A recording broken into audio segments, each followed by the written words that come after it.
Paano nga ba natin babantayan ang ating pag-asa o hope? Una, draw near to God with authentic faith. Pangalawa, hold fast to hope because God is faithful. Pangatlo, guard your hope through Christian community. So pag-usapan natin ang una, draw near to God with authentic faith. Sabi sa Hebrews 10:22, basahin natin ito. Tayo'y lumapit na may tapat na puso sa lubos na katiyakan ng pananampalataya, na ang mga puso ay winisikang malinis mula sa isang masamang budhi at nahugasan ang ating katawan ng dalisay na tubig. Sa original na context, yung salitang lumapit ay ginagamit sa templo, sa lumang tipan, kasi ang makakalapit lang sa Diyos ay ang pinakapunong pare. Maraming pare, pero merong pinakapunong pare. At siya lang ang pwedeng lumapit sa presensya ng Diyos, doon sa Holy of Holies. At isang beses lang ito sa isang taon.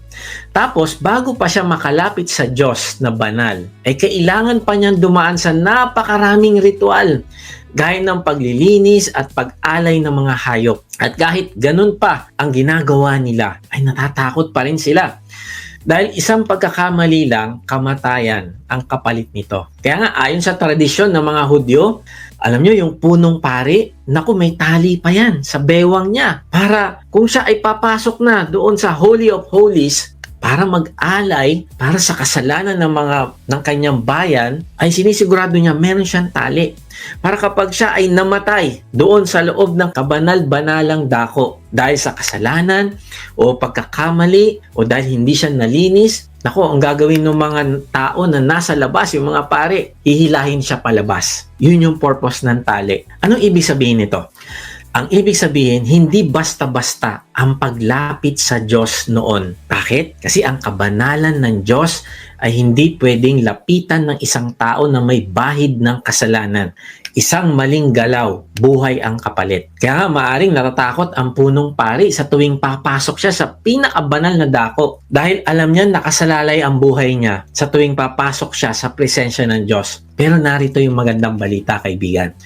Dahil sa Panginoong Hesus, lahat ng kailangang gawin para makalapit tayo sa presensya ng Diyos ay tinapos na niya sa krus ng Kalbaryo. Alam niyang hanggat nagkakasala tayo ay hindi tayo makakalapit sa banal na Diyos. Kaya inalay niya yung kanyang sarili upang bayaran ang lahat ng ating kasalanan. At hindi lang yun, siya pa din ang ating naging pinakapunong pari na hindi na mamamatay. Noong araw, yung mga pinakapunong pari namamatay, pinapalit-palitan sila, nag-iiba-iba sila, merong hangganan. Ang ibig sabihin lang, pinapakita lang ng picture na ito, na kapag ang punong pari ay ang Panginoong Yesus, ang ibig sabihin nun, hindi na tayo paulit-ulit na matatakot kasi meron na nagre-represent sa atin sa langit, sa ating Ama. Siya ay kasama ng Ama sa langit at siya ang namamagitan sa atin ngayon bilang ating mediator sa Diyos. Ang ibig sabihin nun, for eternity na yon. Siya ang ating mediator.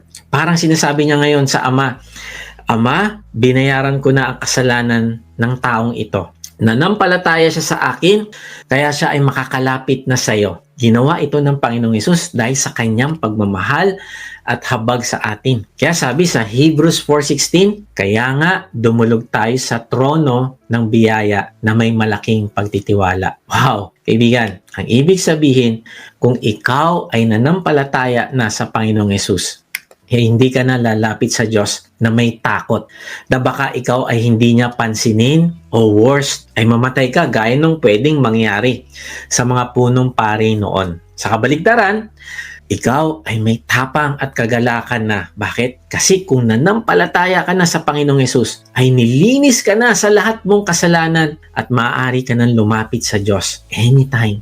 Kaya lang, kailangan mo itong pagtiwalaan. Kailangan mo itong paniwalaan. Kung lalapit ka sa Diyos, ay lumapit ka na may buong pananampalataya. Draw near to God with authentic faith. Mananampalataya ka na, Lord, thank you. Binayaran mo na lahat ng kasalanan ko, malinis na ako, pwede na ako lumapit sa iyo. Mananampalataya ka na dahil sa ginawa ng Panginoong Hesus sa krus, napunit na ang tabing sa templo. Ang ibig sabihin, makakapunta ka na sa kabanal-banalang dako ng presensya ng Diyos nang walang pangamba. Ang blessing nito, in fact, ngayon kasama natin ng Diyos. Wala nang hadlang, wala nang pader. Ang hadlang na naghihiwalay sa atin at sa Diyos ay tinanggal na magpakailanman. Isipin mo ito, para ka may unlimited access sa pinakamakapangyarihang opisina. Halimbawa, kung may access ka sa presidente ng ating bansa, naku, di mo na kailangan makipag-appointment. Wala nang clearance.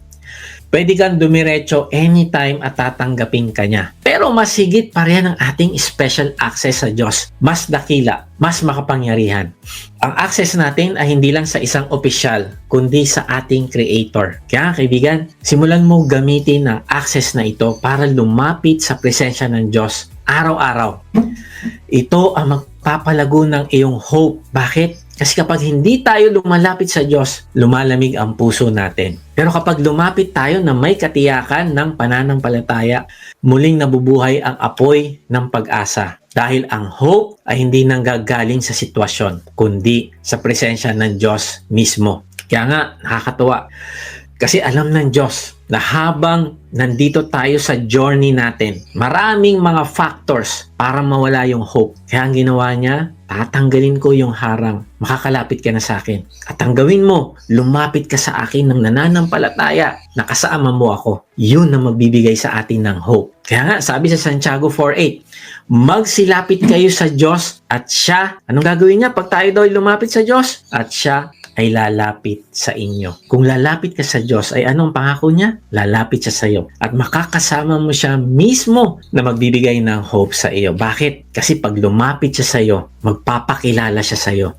At kapag ni-reveal niya ang kanyang sarili sa iyo, kapag nakita mo ang glory niya at nakita mo ang goodness niya, ay ito magpapaiba ng pananaw mo sa mga nangyayari sa iyong paligid. Alam niyo, ang isa sa dahilan kung bakit gustong-gusto ko magbasa ng araw-araw, lumapit sa kanyang presensya, ay dahil araw-araw, inaabangan ko yung i-reveal niya sa akin kung gaano siya kabuti, kung ano yung character niya. Kasi yun yung nagbibigay sa akin ng hope, yun yung nagbibigay sa akin ng courage, yun yung nagbibigay sa akin ng dahilan para mas mahalin ko siya ng lalo pa sa aking buhay. Mapapalitan ang mga hindi totoong alalahanin ng pag-asa kung kilala natin siya.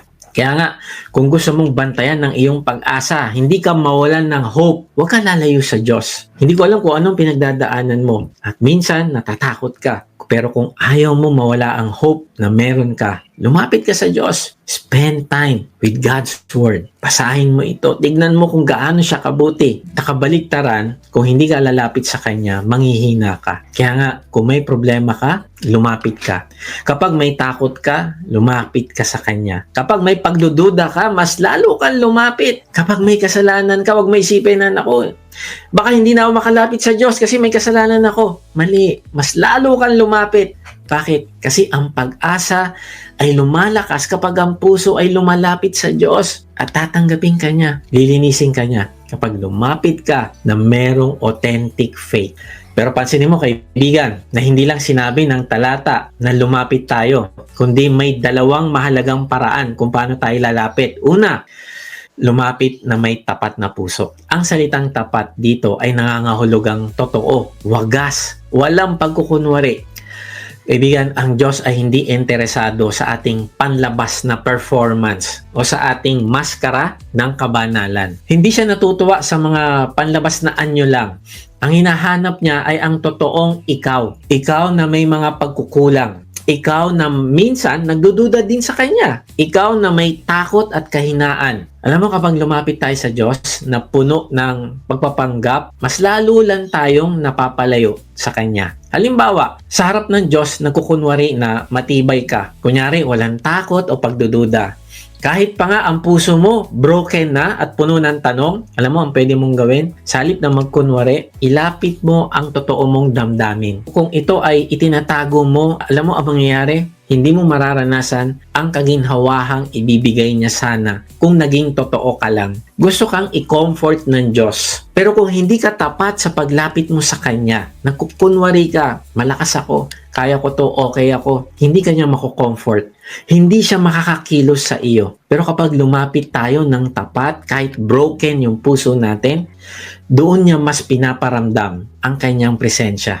Kaya sabi sa awit 145:18, kayo'y malapit sa lahat ng tapat na tumatawag sa inyo. Ano sabi dyan? Kanino malapit ang Diyos? Hindi lang sa basta lumalapit, kundi doon sa mga lumalapit ng tapat. Ang ibig sabihin ng lumalapit ng tapat sa practical na paraan, halimbawa, ibinubuhos mo ang totoo mong damdamin sa panalangin. Hindi ka nagtatago ng lungkot o galit. Sinasabi mo sa Diyos, Lord, nahihirapan po ako. Hindi ko maintindihan pero nagtitiwala po ako sa iyo. O kaya inaamin mo ang kasalanan mo ng walang excuses.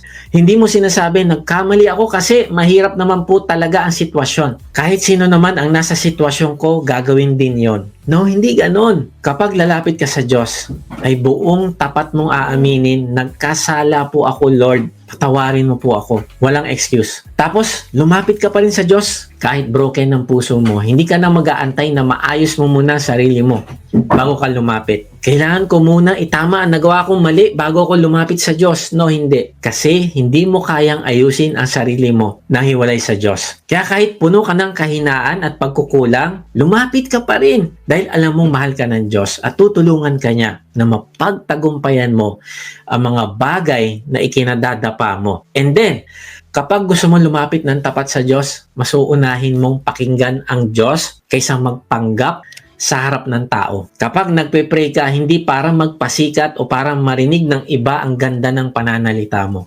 kundi para makipag-usap ka ng totoo sa Ama. Ibig tandaan mo ito. Ang Diyos ay hindi humahanap ng perpektong tao, kundi ng pusong tapat na handang lumapit. Kaya nga, tanong mo ito sa sarili. Lumalapit ka ba sa Diyos na may katapatan o ayaw mo lang may masabi ang ibang tao? Kapag nagpe-pray ka ba, ikaw ba ay nagpapakita ng totoo mong sarili? O puro mga salitang magaganda pero walang laman ang iyong puso? Ikalawa, sabi sa talata, ay lumapit tayo ng may lubos na katiyakan ng pananampalataya. Ano ibig sabihin ng katiyakan ng pananampalataya? Ito ang buong pagtitiwala ng puso at isip na ang Diyos ay tutuparin ang kanyang sinabi. Kahit hindi pa natin nakikita ang resulta. Hindi ito nakasalalay sa ating emosyon o sa ating sitwasyon, kundi sa katapatan at kapangyarihan ng Diyos. Sa madaling salita, hindi ito simpleng paniniwala na may Diyos, kundi ito ay matibay na confidence na siya ay kikilos ayon sa kanyang pangako sa iyo. Ito ay pagtanggap na totoo ang salita niya at sapat na ito. Hindi kailangan ng to see is to believe. No, ikaw ay may katiyakan na may gagawin ang Diyos sa hinaharap. Kahit pa nga salungat pa sa ngayon, yung nakikita mo, ang katiyakan ng pananampalataya ay pagsuko ng kontrol at pagpili na magtiwala kaysa magduda. Kaibigan, yan ang klase ng pananampalataya na mag-iingat para hindi tayo mawalan ng pag-asa. Hindi nakasandal sa ating kakayahan. Imagine mo, kung yung pag-asa mo nakasalalay sa lakas mo, kaibigan, manghihina ka rin.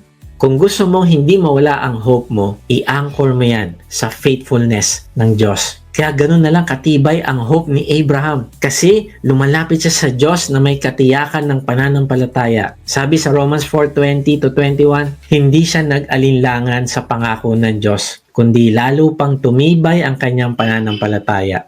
Pinapurihan niya ang Diyos dahil lubos siyang umasa na tutuparin ng Diyos ang kanyang pangako. Grabe, bakit daw si Abraham ay lubos na umasa at naingatan niya yung kanyang hope? Kasi may katiyakan siyang tutuparin ng Diyos ang kanyang pangako. Kaibigan, tandaan mo ito. Kapag tapat ang puso at buo ang pananampalataya, ang pag-asa mo ay hindi madaling nakawin. Kaya nga, guard your hope. Paano? Draw near to God with authentic faith. Ang isa pang halimbawa ng paglapit sa Diyos na may tapat na pananampalataya ay ang magnanakaw sa krus. Alam mo, nakaka-bless yung story na to. Sabi sa Lucas 23:40-43. Pero sinaway siya ng isa pang kriminal na nakapako. Hindi ka ba natatakot sa Diyos? Ikaw man ay pinaparusahan din ng kamatayan. Dapat lang naparusahan tayo ng kamatayan dahil sa mga ginawa nating kasalanan. Pero ang taong ito'y walang ginawang masama. Pagkatapos ay sinabi niya, Jesus, alalahanin niyo ako kapag naghahari na kayo. Sumagot si Jesus, sasabihin ko sa iyo ang totoo. Ngayon din ay makakasama kita sa paraiso. Isipin ninyo ang sitwasyon. Ito ay isang taong umabot na sa lowest point ng kanyang buhay. Kriminal, rebelde, taong nabuhay sa maling paraan. Ngayon, nakapako na sa krus. Bawat hininga niya ay sakit. At ang kamatayan, tiyak na paparating. Wala nang hope, wala nang pag-asa. Sa mga huling oras niya, pwede sana siyang gumawa ng tulad ng isang magnanakaw, magreklamo, sisihin ng ibang tao, o isumpa ang Diyos. Pero hindi. Ang ginawa niya ay kamangha-mangha. Inamin niya ang kanyang kasalanan. Buong tapat na sinabi, dapat lang naparusahan tayo ng kamatayan dahil sa mga ginawa nating kasalanan. Walang palusot, walang pagtatakip, walang pagyayabang. At doon nangyari ang lahat na sa huling sandali ng kanyang buhay, lumapit siya sa Panginoong Hesus na may pinakamakatotohanang panalangin. Yun ang paghingi ng awa. Sabi niya, Jesus, alalahanin niyo ako kapag naghahari na kayo. Isipin mo ito, wala na siyang oras para ayusin ang buhay niya. Wala na siyang pagkakataon para bumawi pa sa maling nagawa niya sa buhay. Wala na siyang chance na patunayan ang kanyang sinseridad sa mabubuting gawa. Ang meron lang siya, tapat na pag-amin sa kanyang kasalanan at katiyakan ng pananampalataya na kaya siyang iligtas ng Panginoong Hesus. At anong tugon ni Lord? Agad-agad, malinaw at nakakamangha. Sabi niya, ngayon din ay makakasama kita sa paraiso. Kaibigan, sa huling sandali ng kanyang buhay, nagkaroon siya ng pag-asa. At ang pag-asa na iyon ay naging pangwalang hanggan. Mula sa desperation at misery ay nagkaroon ng kapatawaran at kaligtasan. Bakit? Dahil siya ay lumapit ng tapat, walang pagkukunwari, at may buong pananampalataya sa biyaya ng Panginoong Hesus. Kaibigan, draw near to God with authentic faith.